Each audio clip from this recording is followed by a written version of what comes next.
Ay magandang umaga po dyan sa Pilipinas. At Assalamualaikum po dyan sa Middle East. This is your friendly neighborhood Mr. Handsome TV ng Davao del Norte.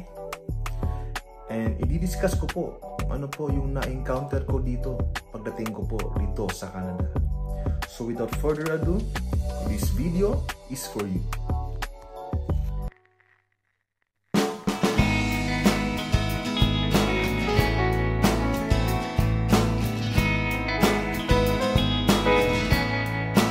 Hello guys. Ang marami nagsasabi nga ang Canada is one of the best countries in the world. Para sa akin, dahil bago lang po ako dito sa Canada, it means a lot kasi siyempre greener pasture nga, di ba? Kasi isa to sa dream come true ko na makapunta lang dito sa bansang ito. So number one, na pagdating ko dito po sa Canada is yung lamig ng bansang Canada. Kasi nga, alam naman natin na ang Canada is cold country. Sana all.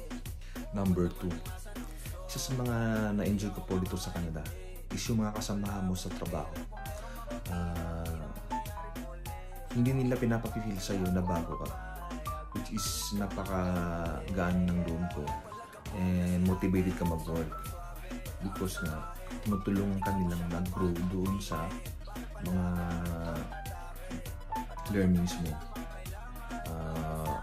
Pati nga mga Canadians and Filipinos natutulungan talaga para magkaroon ka ng magandang workplace environment. Number 3, isa sa mga favorite ko is yung hours of work, which is 8 hours lang talaga. And sasabihan ka pa ng mga kasamahan mo, sir, out ka na kasi 8 hours na. No need na mag-extend even 1 minute, 2 minutes. Pag natapos mo lang yung oras mo, out ka na.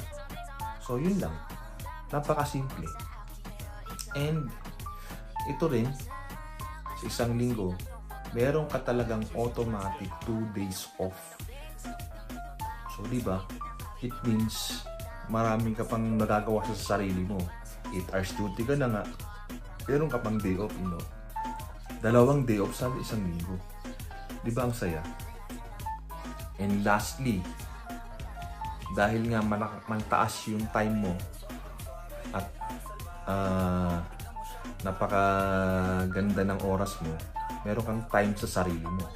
May time ka mag-exercise, may time ka sa family mo, mataas yung time na pakikipag-usap mo sa family mo. And compare ko po doon sa Saudi days ko, medyo stressful din kasi nga kulang din sa staff. And then dito, okay naman. And yun lang, mas na-enjoy ko lang yung life ko dito. So, sa lahat po ng balak na magplano pumunta dito sa Canada, try nyo na at maging maganda yung work-life balance.